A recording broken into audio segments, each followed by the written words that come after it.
Good morning, শুভ সকাল। কেমন আছো তোমরা সবাই? নিশ্চয়ই সবাই ভালো আছো, আমিও ভালোই আছি। পশ্চিম মেদিনীপুর থেকে আমি বর্ণালী আমার একটা ভিডিওতে তোমাদের সবাইকে স্বাগত জানাচ্ছি। বড়দের জানাচ্ছি প্রণাম, ছোটোদের জানাচ্ছি অনেক ভালোবাসা দিয়ে ভিডিওটা এখন থেকে শুরু করলাম। এখন ওই 9:15 কি 20 বাজে। মেয়ে ফোন করলো, সে কলেজে যাবে 9:30, কারণ ডিউটি আছে আজকে থেকে। আবার 1 ঘন্টা কলেজ করে এসে তারপরে স্নান করবে, স্নান করে বেরিয়ে যাবে ডিউটি। তো বড়মশাই ডিউটি বেরিয়ে গেছে অনেকক্ষণ, আধ ঘন্টার বেশি হয়ে গেল। কিছু খেয়ে গেল না। বললাম একটু মুড়ি খেয়ে যাও, বললো না। চিড়া করে দেবো বললাম, তাও না, কোনো কিছুই খাবে না। বললো কি ঠিক আছে, ওখানে বললো ওখানে যেয়ে যা দেখা যাবে অফিসে যেয়ে। ঠিক আছে। তো সে তার বেরিয়ে গেল। আমি আর কেন বসে থাকি, আমি দেখো না কিছু রান্না বসিয়েছি। রান্না বলতে এটা চিচিঙ্গা ভাজা আর এই যে ডাল হচ্ছে আস্তে আস্তে। একদম গ্যাসটা কমানো আছে, কেন বেকার বসে থাকবো, ওই জন্য কেটে বসিয়ে দিয়েছি। আর এখানে এই যে কেটে রেখেছি দেখো,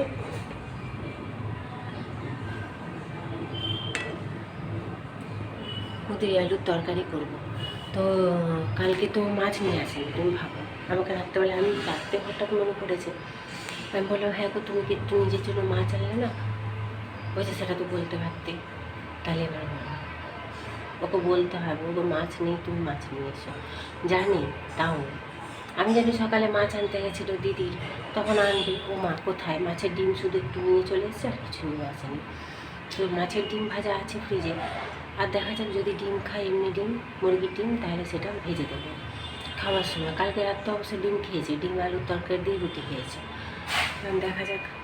তো চলো আমি আগে এবার ঘরটা আজকে ঝাড়বো ভাবছি। আজ অনেক দিন ঘরটা না একটু ঝাড়া মোছা করা হয়নি। ঝাড়া মোছা বলতে ফ্যানটা পরিষ্কার করবো, সিলিংয়ের ওপরটা একটু ঝেড়ে নেবো, অল্প অল্প উপরে উপরে, খুব বেশি ডিপ ক্লিন করবো না। আর খুব বেশি নোংরা নেই তো, খুব প্রায় দিনই ঝাড়া মোছা পরিষ্কার করি, তো ওই কারণে একটু ওপরটা ঝেড়ে নেবো। আর এই দেখো না মেঘের অবস্থা, সকাল থেকে উঠেই দেখছি মেঘের অবস্থা পুরো অন্ধকার, শোচনীয়। হ্যাঁ, তো কিছু করার নেই। এবার কবে যে আবার রোদ দেবে, আর 4-5টা দিন রোদ দিলেও না কিছুটা হলেও আর একটু রোদ দেওয়া যেত। আলমারির আবার হচ্ছে যে কতগুলো শাড়ি পরে আছে, সেগুলো রোদে দেওয়া হয়নি। কতগুলো কুর্তি আছে, প্যান্ট আছে, সেগুলো রোদে দেওয়া হয়নি। যাই হোক, বর্মশার আর মেয়েরটা হয়ে গেছে, নিজেরও কতগুলো শাড়ি হয়েছে। এখন আরও 10-12 দিন রোদ দিলে তবে দেখতে ওই যে কাঠের আলমারির সমস্ত কিছুটা রোদে দিতে পারতাম। অ্যাকচুয়ালি জায়গা থাকলে তো তাহলে 1-2 দিনে সমস্ত রোদ দেওয়া যায়। জায়গাই তো নেই, দেবো কোথায়? অল্প ওইটুকু জায়গার মতো কোনো রকমে দেওয়া। চলো, অনেকক্ষণ বকবক করে ফেলেছি, আমি আর দাঁড়াবো না, বকবকও করবো না। এটা হয়ে গেছে, বন্ধ করে দিই। অল্প একটু ডাল আর চিচিঙ্গা ভাজা করে নিয়েছি, স্নান পুজো সারি, তারপরে তখন কুঁদরি আলুর তরকারি আর যা হয় হবে। এখন ঘরটা এখন কে যে বকবক করছে, যার তো যা মনে হয় ভাসুরের সাথে। ঘরটা একটু উপর উপরে ঝাড়া মোছা পরিষ্কার করে নিই, করে নিয়ে স্নান পুজো করবো। বাথরুম বসবো আজকে আবার, কারণ বৃহস্পতিবার হচ্ছে আবার পূর্ণিমা, রাখি পূর্ণিমা। তো চলো তোমরা দেখতে থাকো, সাথে থাকো। তো এই দেখো, ডাল একটু বসিয়ে দিয়েছি নিজেদের দুজনের জন্য। একবেলায় করবো, যা তরকারি করবো একবেলার জন্য করবো। একটু মুসুর ডাল টমেটো দিয়ে বসিয়ে দিয়েছি, পেঁয়াজ কুচিয়ে। আর একটু বসিয়েছি হচ্ছে চিচিঙ্গা ভাজা। চিচিঙ্গা ভাজাটা আমার হয়েই গেছে বলতে গেলে, ডালটাও হয়ে এসছে। আর কুঁদরি আলুর তরকারিটা কেটে রেখেছি, ওটা পরে তখন করবো। বর্মশাইকে এত করে বললাম একটু মাছ আনবে, যাও, গেল না। তো থাক, যদি খাওয়ার সময় ইচ্ছে করে একটু ডিম ভেজে দেবো, যদি খাবে বলে। কারণ কালকের মাছের ডিম অবশ্য ভাজা আছে। তো আমি আগে স্নান পুজোটা সেরে নিই, তারপরে তখন দেখা যাবে। আজকে সকাল থেকেই মেঘটা পুরো অন্ধকার হয়ে আছে। মেঘের অবস্থা একদম ভালো না। কোনো কিছু কাচা ধোয়া যদিও বা নেই, কিন্তু ওই যে বলছি ভাদ্র মাস পড়েছে, কয়েকটা যে জামা কাপড় রোদে দেবো সেটুকু রোদ আর বেরোচ্ছে না। সেই 3-4 দিন যা রোদ দিয়েছে জানো। তো যাই হোক, চলো এবার আমি স্নান পুজোটা আগে সারি, দেরি হবে। আজকে সোমবার, তারপর ঘর দুয়ারটা একটু ঝাড়বো ভেবেছি।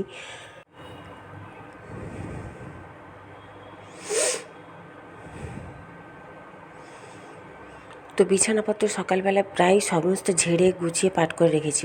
এই চাদরটা না তুলে দেবো, কাঁচা চাদর তো। হ্যাঁ, তো ফ্যানটা দেখো কেমন নোংরা হয়েছে। আজ 3-4 দিন, ওই যে কয়েকদিন পর পর রোদ দিল, জানলাটা খোলা ছিল, ধুলো বলবে রাস্তাটায়, জানলা খুলে রাখার জো নেই, এত ধুলো।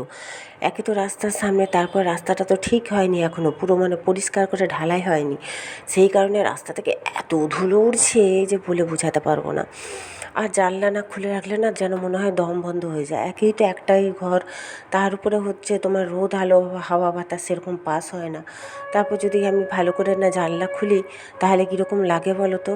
একটা জানলা তো আপাতত খুলে রাখতে হবে, না হলে তো একটু হলেও আলো বাতাস দেখা যাবে না। আবার বাইরের পরিবেশ না দেখতে পেলে কি ভালো লাগে বলো তো?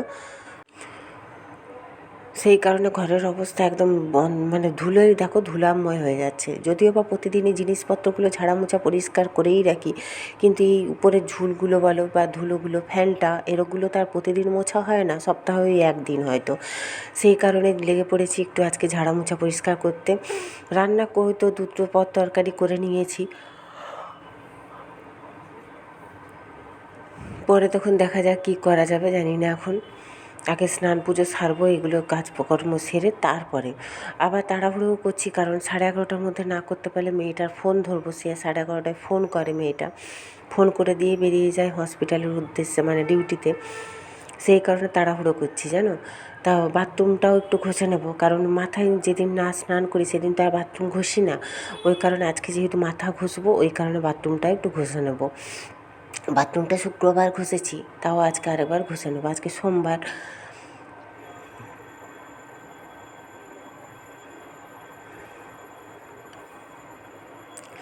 তো দূরে কাছে যারা যেখান থেকেই আমার এই ভিডিওটা দেখছো না কেন, সবার কাছে অনুরোধ রইল তোমরা একটু লাইক কমেন্ট শেয়ার করে দিও, একটু সাপোর্ট করে একটু পাশে থেকো। তোমাদের একটা লাইক একটা কমেন্ট এই ভিডিওটাকে অনেকের কাছে পৌঁছে দিতে সাহায্য করে। তো যাই হোক, চলো তোমাদেরকে তো মনে করিয়ে দিই, তবুও তোমরা একটা লাইকও দাও না, একটা কমেন্টও দাও না। ধুলো দেখেছো, একেই আমার ডাস্ট অ্যালার্জি, তার উপরে যদি এত ধুলো নোংরা ঘাটি না, আর সারাদিন আমাকে দেখতে হবে না। তাও ওষুধ খাচ্ছি, প্রতিদিনই ওষুধ খাই জানো। এই দেখো নাকটা আরেকটা বাঁধলাম, মানে ছেঁড়া গেঞ্জি ছেঁড়াটা না বাঁধলেও হবে না। তো এত বেঁধে বুঁধেও দেখবে সেই ফ্যাঁচ ফ্যাঁচ করবই। আগে প্রচুর কষ্ট হতো মাঝখানটায়, এখন আবার তবু একটু কমেছে। প্রথম প্রথম কিন্তু আমার এসব ডাস্ট অ্যালার্জি ফ্যালার্জি কিছুই ছিল না জানো তো। যত এই যে বয়স বাড়ছে তত যেন এক একটা রোগ দেখা দিচ্ছে।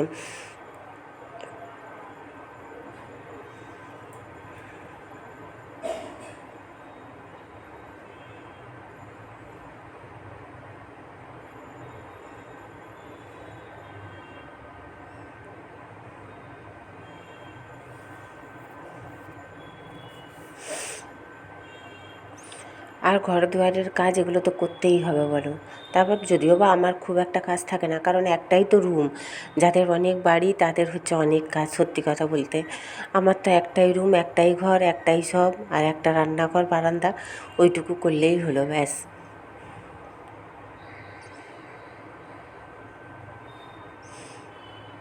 আমি শুধু ভাবি যাদের এত বড় বড় ঘর দুয়ার বারান্দা তারা কি করে করে এত কাজকর্ম, জানি না। আমার তো এইটুকুতেই আমি হাঁপিয়ে পড়ি।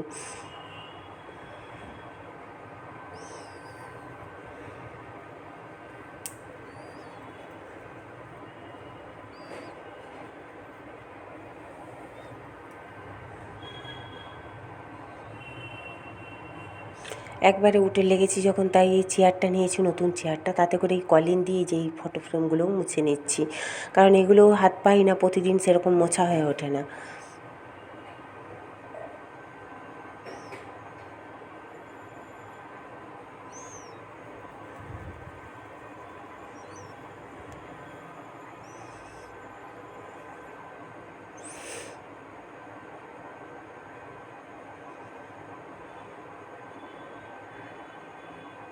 তো দেখো স্নানের সময় যে ছোটোখাটোগুলো কেচেছিলাম সেগুলো হচ্ছে মেলে দিয়ে এসেছি, দিয়ে এসেই রান্নার দিকে লেগেছে, আর অমনি আবার ঝমঝম করে বৃষ্টি। তো সমস্ত তুলে আনলাম। এই দেখো দিদি দিয়েছে এটা চিংড়ি মাছের পকোড়া। তো হচ্ছে এখানে ডাল, চিংড়ি মাছের পকোড়া হচ্ছে বর্মশাই খাবে, ডাল আছে, কুঁদরি এখানে বসিয়েছি, কুঁদরি আলুর তরকারি, সর্ষে পোস্ত ফ্রিজে বাটা আছে, জানোই তোমরা কালকে বেটেছিলাম, সেইটা দিয়ে কুঁদরি আলুর তরকারি করব, চিচিঙ্গা ভাজা, এই দিয়ে হয়ে যাবে আজকে। আর অল্প একটু কুমড়ো ভাজা করে নিয়েছি, ব্যাস দুপুরের মেনু হচ্ছে এটাই।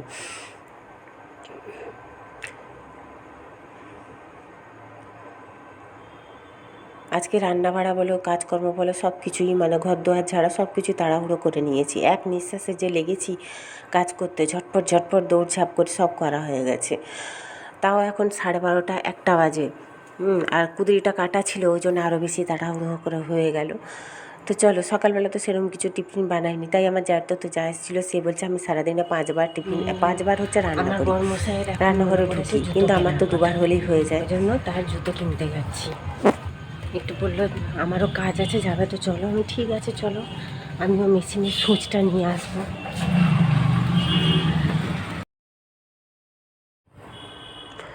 তো এই দেখো জুতোর দোকানে চলে এসেছি আমাদের এখানে গোলবাজারে। এই দোকানটা থেকে আমরা প্রায় সময় জুতো কিনি। ওই যে মেয়ে কিনে নিয়ে গেল গত মাসে না, তার আগের মাসে 2 জোড়া জুতো। আর এখানেই আমরা বেশিরভাগ কিনি। তবে এই দোকানের জুতো না আমার খুব পছন্দ হয় বলতে পারো, আবার টেকসইও আমার হয়। আমার কেন, আমার মেয়েরও কেন, আমার বরেরও কেন। তাই এখান থেকেই বললো, শ্রীলেদার্স যেতাম ভাবছিলাম, কিন্তু বরমশাইয়ের একটু ডিউটির ওখানে কাজ আছে, সেই জন্য এখন আর যাওয়া হবে না। তাছাড়া সন্ধ্যে 7:30 মতন এখন বাজে। ওই জন্য বললো এখান থেকেই নিয়ে নেবো চলো। কবের থেকে আমি বলছি একটু জুতো কেনো। আজ প্রায় 3 বছর হয়ে গেল ওই বুট কেনা হয়নি জানো। সে অনলাইনে কিনে দিয়েছিলাম 3 বছর আগে, মেয়ে কিনে দিয়েছিল, ব্যাস সেই কেনা। তো কবের থেকে বলে এই বুট কেনা হলো। হঠাৎ তার মনে পড়েছে আজকে যে বুট কিনতে হবে, ওই কারণে কেনা। কবের থেকে বলে সে আর শোনে না। আমার আটা মাখা হয়ে গেছে দেখো। ভাগ্যিস রুটিটা করা হয়নি, রুটিটা করবো। 9:30 অবশ্য বেজে গেছে। আমি দেরি করে রুটি করবো জানি। বর্মশাই গেল মিটিংয়ে, অফিসের না কোথাকার মিটিংয়ে গেছিলো।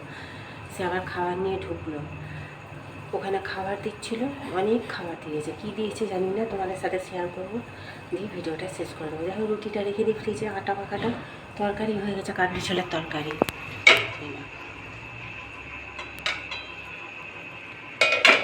তরকারিও ঠান্ডা হোক, ফ্রিজে রাখবো। চলো।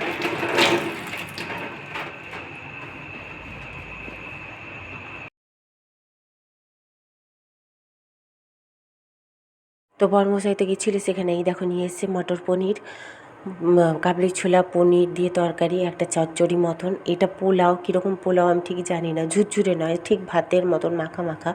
তবে যাই বলো তাই বলো, ঠিক ঠাকুরের প্রসাদের মতন লাগছে। আর আমার তো খেতে ভীষণই ভালো লাগছে, যেহেতু আমি নিরামিষ পছন্দ করি। আর সব তরকারিতে নারকেল দেওয়া, ছোলা দেওয়া, জানো তো। তো প্রতিদেব তো আমার পেঁয়াজ ছাড়া খেতে পারে না, ওই জন্য তার অল্প অল্প খেয়ে দিয়ে আমাকে বলছে কি তুমি যেটুকু খাবে খাও, দিয়ে ফেলে দাও সব কিছু। তো আজকের মতন টাটা।